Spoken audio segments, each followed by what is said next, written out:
Di ujung sebuah desa di Jawa Timur, berdiri sebuah rumah tua yang sudah lama ditinggalkan. Halamannya dipenuhi rumput liar, temboknya retak, dan di bagian paling belakang ada sebuah sumur. Warga desa menyebutnya sumur yang minta tumbal.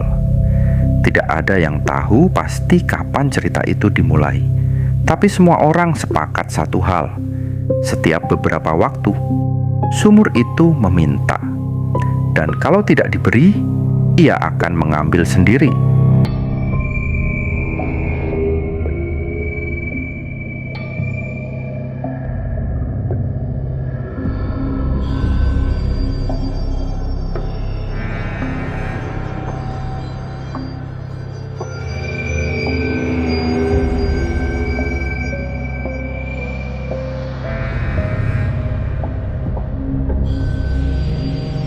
Raffi pindah ke rumah itu bersama ibunya setelah ayahnya meninggal. Mereka tidak punya banyak pilihan. Rumah itu warisan keluarga, satu-satunya tempat yang bisa mereka tinggali. Sejak hari pertama, ibu Raffi sudah memberi peringatan. Jangan pernah ke belakang rumah saat maghrib, apalagi dekat sumur. Raffi hanya mengangguk, tapi dalam hatinya ia tidak percaya. Sampai malam itu, langit mendung, angin dingin. Jam menunjukkan pukul 18.10. Waktu maghrib baru saja lewat. Raffi sedang di dapur ketika ia mendengar suara dari belakang rumah. Plung, seperti sesuatu jatuh ke air. Ia berhenti. Bu, ibu dengar? Ibunya langsung menegang. Jangan keluar. Tapi kayak ada yang jatuh.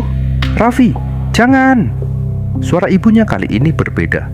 Tegas, takut, tapi rasa penasaran lebih kuat. Saat ibunya masuk ke kamar, Raffi diam-diam melangkah ke belakang. Sumur itu terlihat lebih gelap dari biasanya. Udara di sekitarnya dingin, terlalu dingin. Raffi mendekat. Siapa di situ?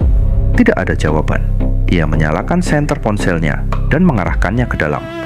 Cahaya itu masuk, tapi seperti ditelan. Airnya hitam, pekat. Dan kemudian ia melihat sesuatu. Gerakan pelan naik ke permukaan. Raffi menahan napas. Perlahan, sebuah kepala muncul dari dalam air.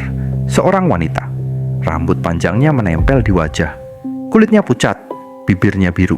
Matanya terbuka lebar, menatap lurus ke arah Raffi. Tubuh Raffi langsung kaku. Wanita itu tidak bergerak, hanya mengapung. Lalu bibirnya bergerak, awalnya tanpa suara. Kemudian terdengar serak, basah. Jatuhin. Raffi mundur satu langkah. Apa? Wanita itu mengangkat tangannya. Pelan, menunjuk ke arah Raffi. Lalu ke dalam sumur. Jatuhin lagi. Raffi menggeleng.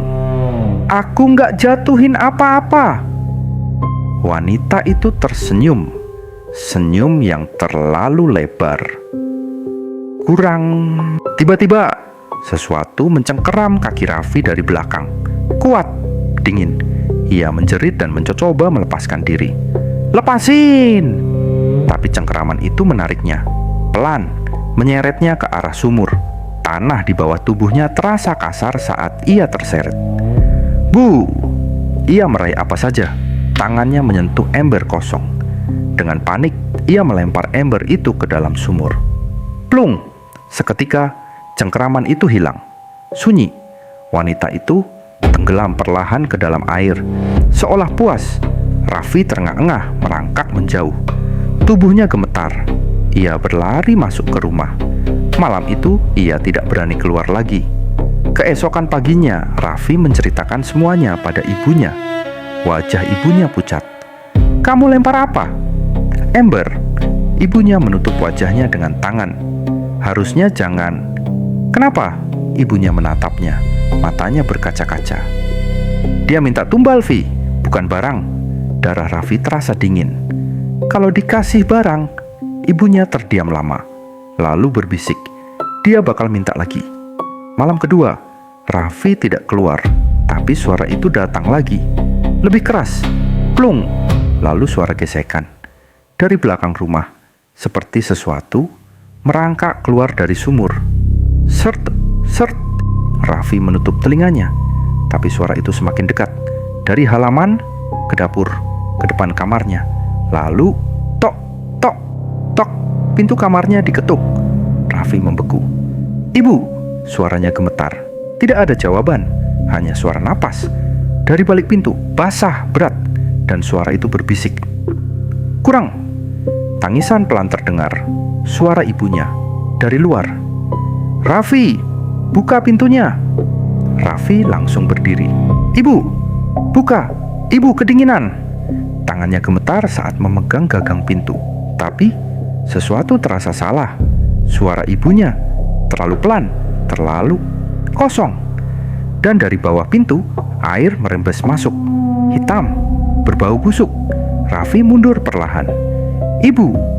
Suara itu berubah menjadi lebih dalam, lebih berat, lebih bukan manusia. Dijatuhin. Satu lagi. Pintu bergetar. Duk, duk, duk. Seolah ada sesuatu yang menghantam dari luar. Raffi menjerit. "Ibu!" Tidak ada jawaban, hanya suara itu. "Kalau enggak, aku ambil sendiri." Lampu kamar mati, gelap total. Dan dari dalam kamar terdengar suara basah. Plak, seperti sesuatu jatuh. Di belakang Raffi, ia tidak berani menoleh. Napasnya tercekat. Pelan-pelan, ia merasakan sesuatu menyentuh kakinya. Dingin, basah. Dan dari bawah, tangan pucat muncul, mencengkeram, menarik. Gantian, Raffi menjerit saat tubuhnya ditarik jatuh ke lantai. Tangannya mencakar-cakar ubin, mencoba bertahan. "Keluar, lepasin!" Tapi tangan itu terlalu kuat. Dingin, licin. Menariknya pelan, pasti ke arah bawah tempat tidur. Raffi akhirnya memberanikan diri menoleh. Dan yang ia lihat membuat napasnya berhenti. Di bawah tempat tidur, bukan lantai, tapi air hitam bergerak pelan, dalam. Dan dari dalamnya wajah wanita dari sumur itu muncul lagi. Lebih dekat, lebih jelas. Matanya kini tidak berkedip sama sekali. "Udah waktunya!" Raffi menjerit histeris. Dengan sisa tenaga, ia meraih kaki ranjang dan menahan diri sekuat mungkin. "Tolong!" Tiba-tiba, brak! Pintu kamar terbuka. Ibunya masuk. "Raffi!" Sekejap itu juga, tangan-tangan dari bawah ranjang menghilang. Air hitam, lenyap. Lantai kembali normal. Raffi tergeletak, terengah-engah. Ibunya langsung memeluknya erat. "Kamu kenapa?" Raffi tidak bisa langsung bicara.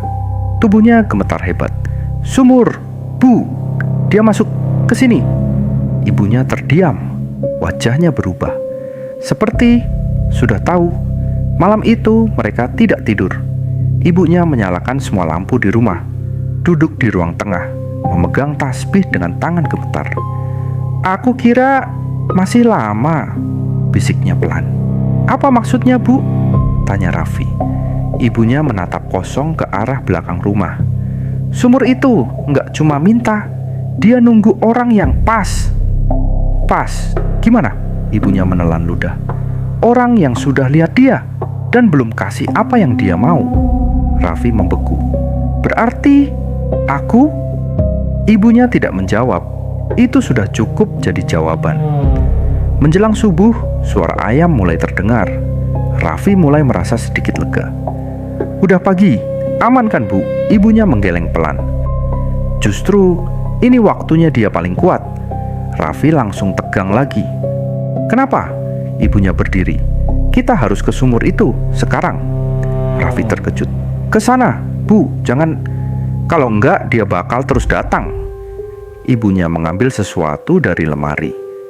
Sebuah kantong kain kecil, isinya beras, bunga, dan sesuatu yang dibungkus kain hitam. Raffi merinding melihatnya. "Itu apa?" Ibunya tidak menjawab.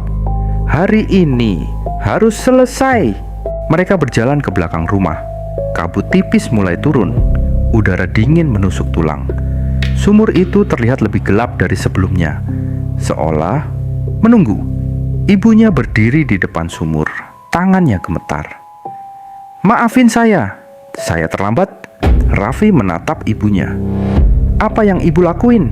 Ibunya membuka kain hitam itu. Di dalamnya ada foto lama, foto seorang wanita. Wajahnya sama persis dengan yang muncul dari sumur. Raffi langsung mundur. "Itu dia?" Ibunya mengangguk pelan. "Dulu dia tetangga kita." Terus ibunya mulai menangis. "Dia jatuh ke sumur ini, tapi waktu itu..." Suara ibunya patah. "Kami nggak nolong." Raffi membeku. "Kenapa?" Ibunya menatap sumur dengan mata penuh rasa bersalah. "Karena kami dengar dia minta tolong, tapi orang-orang bilang kalau ditolong..." Ia berhenti. Air matanya jatuh. "Dia bakal bawa kita juga." Sunyi. Angin berhenti. Semua terasa diam. "Jadi kami biarin dia mati di dalam sana." Raffi merasa mual. "Bu!" Ibunya menggenggam tangannya erat. "Sekarang dia minta ganti." Dari dalam sumur, air mulai bergerak. Pelan. Lalu, plung. Suara itu kembali. Permukaan air beriak. Dan perlahan, wanita itu muncul lagi. Lebih cepat, lebih dekat. Wajahnya kini penuh amarah. Bukan lagi kosong. Matanya merah. Mulutnya terbuka lebar. "Udah, waktunya." Ibunya langsung berlutut. "Ambil aku, jangan anakku." Raffi terkejut. "Bu!" Wanita itu diam, menatap mereka berdua, lalu tersenyum perlahan. Dua-duanya. Tiba-tiba tangan-tangan muncul dari dalam sumur. Banyak, terlalu banyak. Menarik keluar, mencari, menyentuh tanah, merangkak menuju mereka. Raffi panik. "Bu, lari!" Ibunya tetap diam, seolah sudah pasrah. Tangan-tangan itu mulai meraih kaki mereka. Dingin, lengket, menarik. Raffi menjerit. Ibunya memeluknya erat. "Maafin ibu." Dalam satu tarikan kuat, mereka terseret ke arah sumur. Tanah di bawah kaki mereka runtuh. Dan dalam sekejap, keduanya jatuh ke dalam gelap. Beberapa hari kemudian, warga mulai curiga karena rumah itu kosong. Saat mereka memeriksa, tidak ada Raffi, tidak ada ibunya, seolah menghilang. Tapi di belakang rumah, sumur itu tetap ada, tenang, diam, seperti biasa. Hingga suatu malam, seorang anak kecil lewat dekat sana. Ia mendengar suara dari dalam sumur, dua suara, satu wanita dan satu suara baru, suara anak laki-laki. Jatuhin lagi. Malam setelah anak kecil itu mendengar suara dari sumur, kabar langsung menyebar ke seluruh desa. Orang-orang mulai resah karena satu hal yang tidak pernah terjadi sebelumnya. Suara dari dalam sumur kini lebih dari satu. Anak kecil itu Deni tidak bisa tidur malam itu. Ia terus teringat suara itu. Dua suara, satu perempuan, satu laki-laki. Dan yang paling membuatnya takut, suara laki-laki itu terdengar seperti anak muda, seperti Raffi. Pukul 02.17, Deni terbangun, bukan karena mimpi, tapi karena suara dari luar rumahnya. Tok, tok, tok. Pelan, teratur, seperti seseorang mengetuk jendela.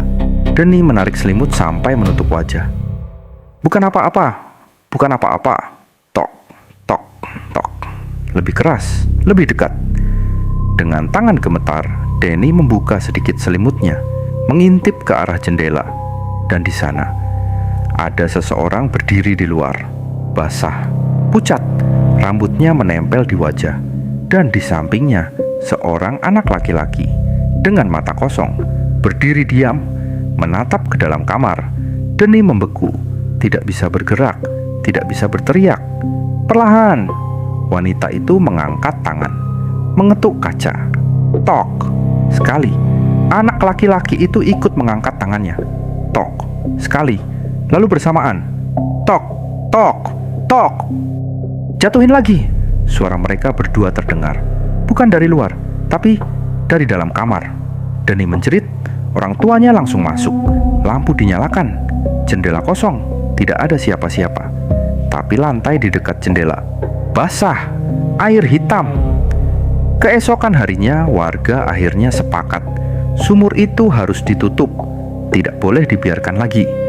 Mereka membawa semen, batu, dan kayu. Beberapa orang tua sempat melarang. Kalau ditutup tanpa izin, mereka bakal marah. Tapi yang lain tidak peduli. Lebih baik ditutup daripada makan korban lagi. Sore itu, belasan warga berkumpul di belakang rumah Raffi.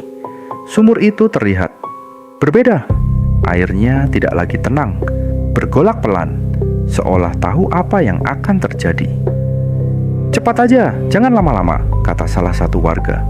Mereka mulai bekerja, menjatuhkan batu pertama. Plung! Air langsung beriak keras. Lalu suara itu muncul. "Jangan!" Semua orang terdiam, saling pandang. Itu suara siapa? Tidak ada yang menjawab. Salah satu pria mencoba berani. Itu cuma halusinasi. Ia menjatuhkan batu lagi. Plung! Air semakin bergejolak, lebih keras, lebih liar, dan suara itu kembali, lebih banyak, lebih ramai. "Jangan, jangan, jangan tutup!" Puluhan suara berbisik, menjerit, memohon. Beberapa warga mulai mundur. Ini nggak benar. Tapi pekerjaan sudah dimulai. Mereka lanjut, batu demi batu. Semen dituangkan. Sumur itu perlahan tertutup.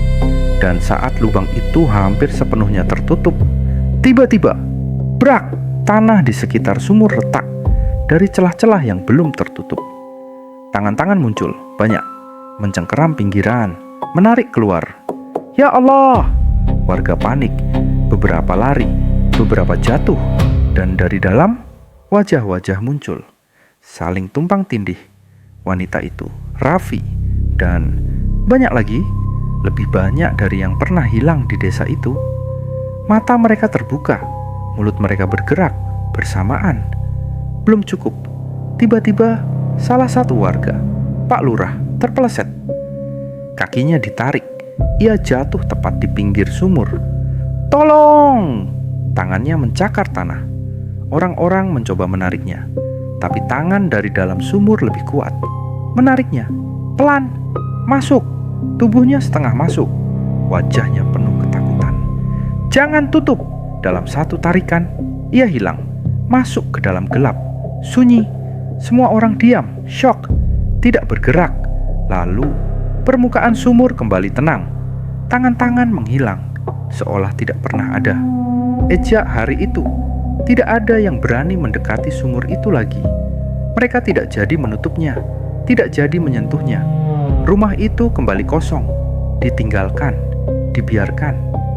Tapi ada satu hal yang berubah. Sekarang, setiap maghrib, dari dalam sumur itu terdengar suara. Lebih ramai, lebih banyak, dan kadang kalau ada orang yang terlalu dekat, akan terdengar satu kalimat yang sama dari banyak suara sekaligus. Jatuhin lagi. Dan anehnya, beberapa orang yang mendengarnya mulai merasa ingin mendekat, lebih dekat, lebih dekat, seolah mereka sedang dipanggil. Dan mungkin tumbal berikutnya bukan lagi dipaksa, tapi datang sendiri.